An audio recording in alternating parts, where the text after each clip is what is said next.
ঐতিহ্যবাহী হাজী আইয়ুব উচ্চ বিদ্যালয়ের অনলাইন ক্লাসে যারা আমার ভিডিওটি দেখছেন বা যে সকল শিক্ষার্থী ভিডিওটি দেখছো সবাইকে জানাচ্ছি আমার পক্ষ থেকে সালাম, অভিনন্দন ও আন্তরিক শুভেচ্ছা। আজকে আমি ক্লাস নিচ্ছি নবম শ্রেণী, বিষয় গণিত, অধ্যায় 17, আর অধ্যায়ের বিষয়বস্তু হচ্ছে পরিসংখ্যান, যা ইংরেজিতে বলা হয় স্ট্যাটিস্টিক্স। পরিসংখ্যান আমরা ষষ্ঠ শ্রেণী থেকে পড়ে আসতেছি, কিন্তু সেটা সরাসরি পরিসংখ্যান নাম ছিল না, সেটা ছিল তথ্য এবং উপাত্ত।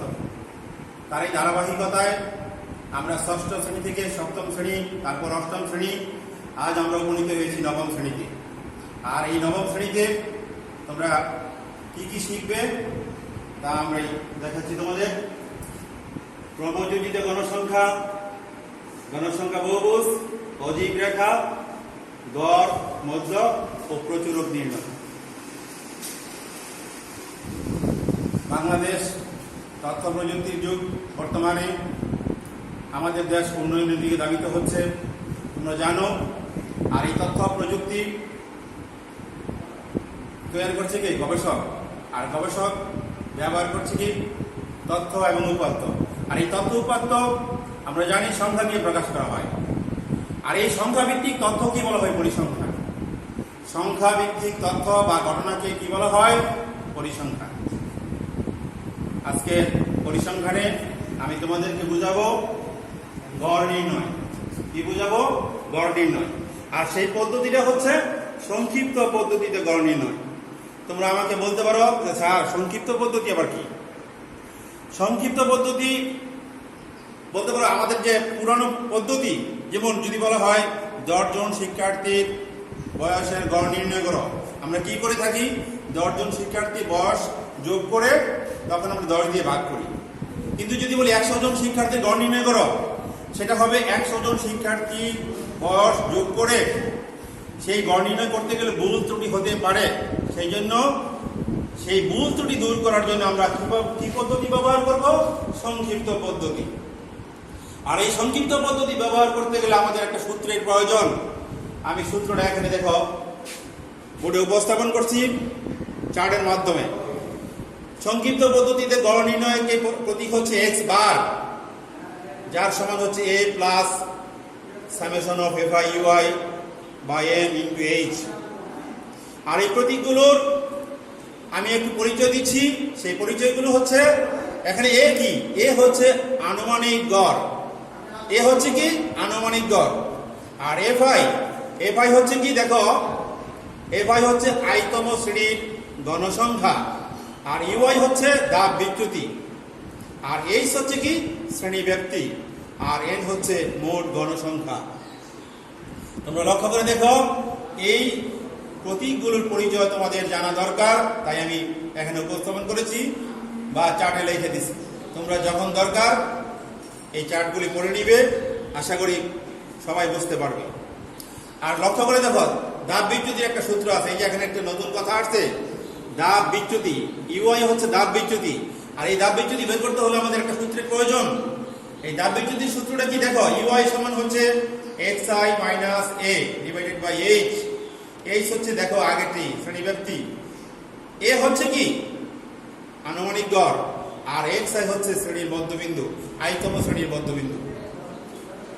দেখো, সংক্ষিপ্ত পদ্ধতিতে গড় নির্ণয় করার জন্য আমি একটি সমস্যা উপস্থাপন করছি, বোর্ডে লেখা আছে দেখো, নিচের গণসংখ্যা নিবেশন সারণী দেওয়া হলো, সংক্ষিপ্ত পদ্ধতিতে গড় নির্ণয় করো। দেখো, শ্রেণী ব্যক্তি উল্লেখ আছে। দেখো এখানে ব্যক্তি কয়টা? 1টা 2টা 3টা 4টা 5টা 6টা 7টা। গণসংখ্যা দেখা আছে 6 8 10 12 5 7 2। এই সমস্যাটাকে আমরা কি করব?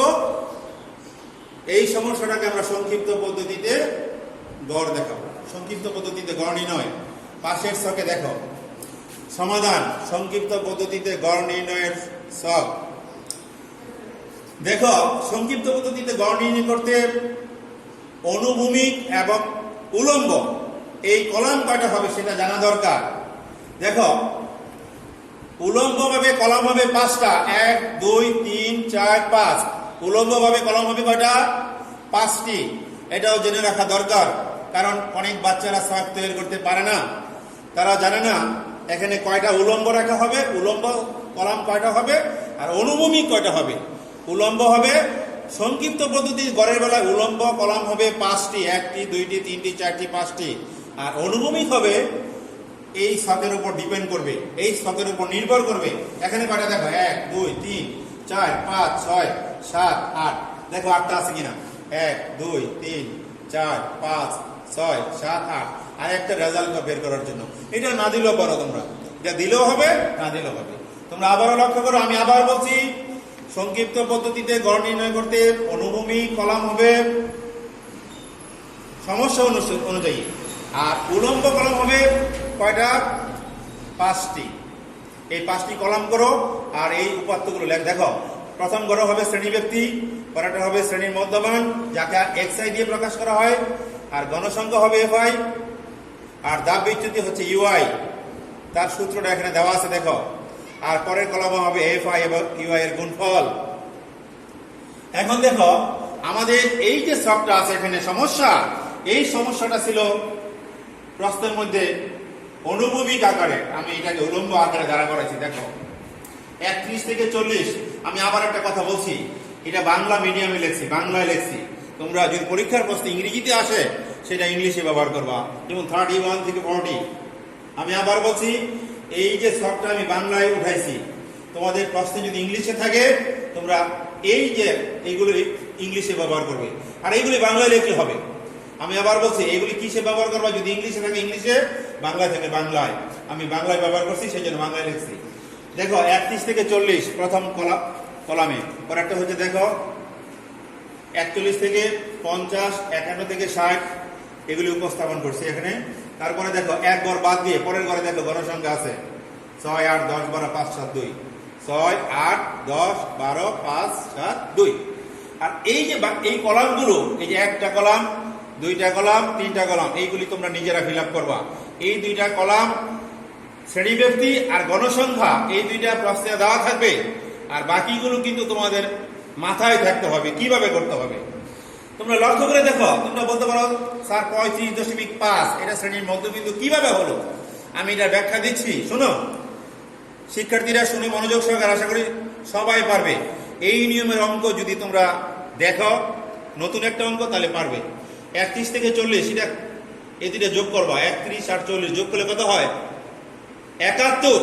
71কে 2 দিয়ে ভাগ করলে এটা হয় 35.5। ঠিক অনুরূপভাবে 41 আর 50 যোগ করো, কত হয়? 90। এটাকে 2 দিয়ে ভাগ করে দেখো, এটা হয় 45.5। ঠিক অনুরূপভাবে আবার বলছি, 51 থেকে 60 এই দুইটা যোগ করো, 51 এবং 60 যোগ করো। 51 আর 60 যোগ করলে কত হয়? 101।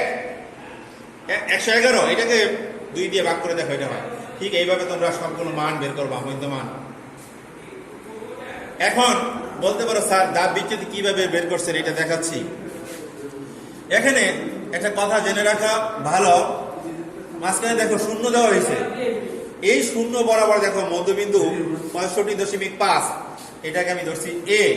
এ হচ্ছে কি? আনুমানিক গড়, আনুমানিক গড়। এখন এটাকে নির্বাচন করবো তোমরা মাঝামাঝি এক জায়গায়, কারণ আমরা জানি গড়, মধ্যক, প্রচুরক এদেরকে বলা হয় কেন্দ্রীয় প্রবণতা। আর কেন্দ্রীয় প্রবণতা কোথায় থাকে? কেন্দ্রের মানের দিকে পুঞ্জীভূত হয়। যে উপাত্ত কেন্দ্রের মানের দিকে পুঞ্জীভূত হয়, যদি মানগুলোকে ঊর্ধ্বক্রম বা অধক্রম অনুসারে সাজানো থাকে, তখন যে উপাত্ত কেন্দ্রের মাঝামাঝি থাকে সেটাই হচ্ছে কেন্দ্রীয় প্রবণতা। আর কেন্দ্রীয় প্রবণতার জন্যই মাঝখানে যে কোনো একটা মানকে, অর্থাৎ যে কোনো একটা মধ্যমানকে কি ধরতে হয়? এ ধরতে হয়। তোমরা যদি বলো স্যার এই জায়গায় ধরবো, এটাও কারেক্ট। 65.5 এটাকে ধরবো, এটাও কারেক্ট। 75.5 ধরবো এ, এটাও কারেক্ট।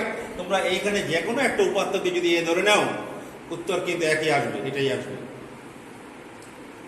এখন আমি বলছি এটা কিভাবে আসবে। দেখো আমি আবার বলছি, এখানে সবচেয়ে বেশি উপাত্ত হচ্ছে, গণসংখ্যা হচ্ছে 12। তোমরা চেষ্টা করবা সবচেয়ে বেশি গণসংখ্যা যেই বরাবর থাকে এটাকে 0 ধরা, দাব বিচ্যুতি করে 0 ধরবে। এখন এই যে 65.5 এটাই হচ্ছে কল্পিত গড় বা আনুমানিক গড় বা অনুমিত গড়। এখন এই সূত্র মোতাবেক বসাও xi কত, প্রথম xi কত 35.5। আমি বলছি আবারও 35.5 থেকে এ বিয়োগ করো, মানে 65.5 বিয়োগ করো, বিয়োগ করে h দিয়ে ভাগ করো। h হচ্ছে শ্রেণীব্যাপ্তি 10, 31 থেকে 40 পর্যন্ত শ্রেণীব্যাপ্তি কত 10। আমি এখানে দেখাচ্ছি, একটু অঙ্কটা করেই দেখাই। দেখো এখানে ডাল বিচ্যুতির সূত্র হচ্ছে ইউআই, ইউআই সমান হচ্ছে xi, xi হচ্ছে 35.5 মাইনাস 65.5 বাই শ্রেণীব্যাপ্তি, শ্রেণীব্যাপ্তি কত 10। এখানে বিয়োগ করে দেখো মাইনাস কত থাকে, বিয়োগের 30 থাকে, এটাকে 10 দিয়ে ভাগ করো, দেখো মাইনাস বিয়োগের 3 আসে কিনা দেখো।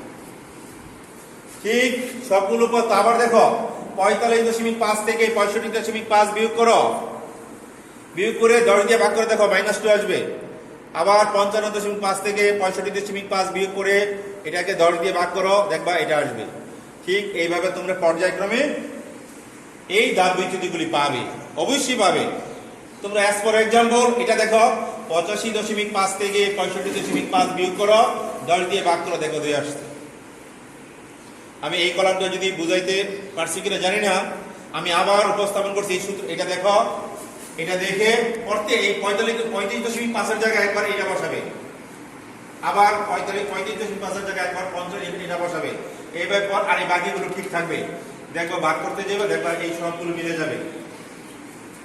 এখন এটা কিভাবে আসলো লক্ষ্য করো, এখানে লেখা আছে এফআই ইউআই, এই দুইটা কিন্তু গুণফল, এফআই এর সাথে ইউআই কিন্তু গুণফল বোঝায়।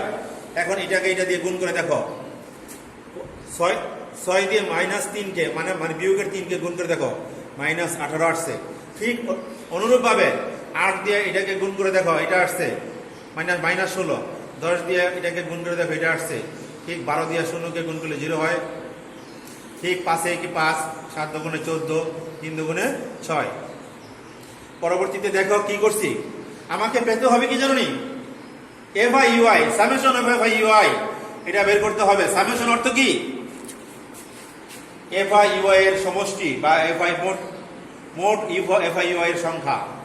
এখন দেখো এই মানটা কিভাবে আসলো, এই মাইনাসের গুলি আগে যোগ করবা, এই সবগুলো যোগ করলে কত হয় দেখবা, -18 -16 কত হয় -44, এই দুটো যোগ করে -34 আর -10 -44। -44 থেকে এই উপাত্তগুলো যোগ করো, পজিটিভ গুলো, দেখো 20 আর 25। এখানে ধনাত্মক সংখ্যা হচ্ছে 25 আর বিয়োগের সংখ্যা হচ্ছে 44।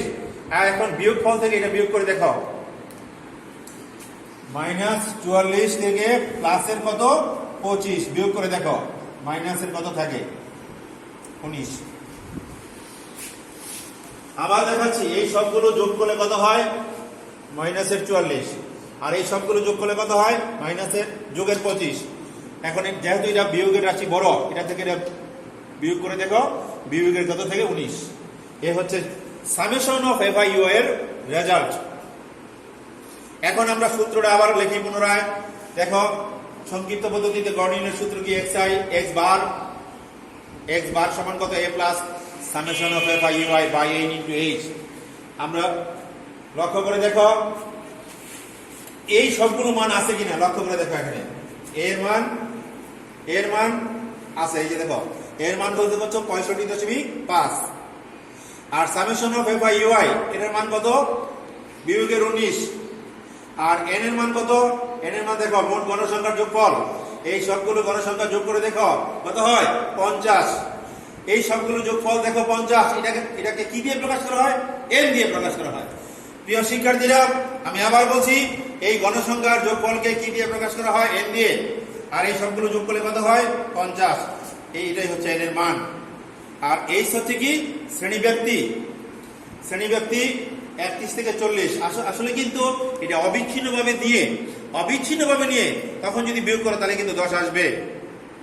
এখন তো আমি এটা সলিউশন করছি, দেখো এই প্লাস এবং মাইনাস যোগ আর বিয়োগে যদি গুণ করি কি হয়, বিয়োগ হয়।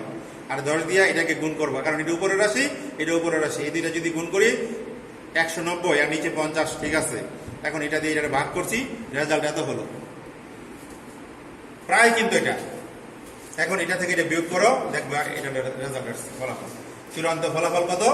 61.7। এটাই হচ্ছে আমাদের সংক্ষিপ্ত পদ্ধতিতে গড়ের ফলাফল। তাহলে এই যে এখানে সমস্যা ছিল, এই সমস্যাটার সমাধান হচ্ছে এটা 61.7। এখন দেখো এরই ধারাবাহিকতায় এরই একটা অনুরূপ একটা অঙ্ক দিয়েছি, বাড়ির কাজ, অনুশীলনী 17, অঙ্কের নাম্বার কত? 14। এই অঙ্কটি তোমরা সংক্ষিপ্ত পদ্ধতিতে গড় করে নিয়ে আসবে। আমার ক্লাসটা যদি ভালো লাগে তোমরা আমাকে লাইক করবে। আজকের ক্লাসটি উপভোগ করার জন্য ধন্যবাদ। এই ক্লাসটি দেখার জন্য আমার টিচার সার্চ করবে, দেখবে এই ক্লাসটি দেখতে পাবে, উপকৃত হবে এবং এই অনুরূপ যতগুলো অঙ্ক আছে প্রশ্নমালা সবগুলো অঙ্ক উদাহরণ হোক, প্রশ্নমালা হোক করে নিবে। সবাইকে ধন্যবাদ জানিয়ে, আবারও সালাম শুভেচ্ছা জানিয়ে আমি আমার ক্লাস শেষ করছি। ধন্যবাদ সবাইকে।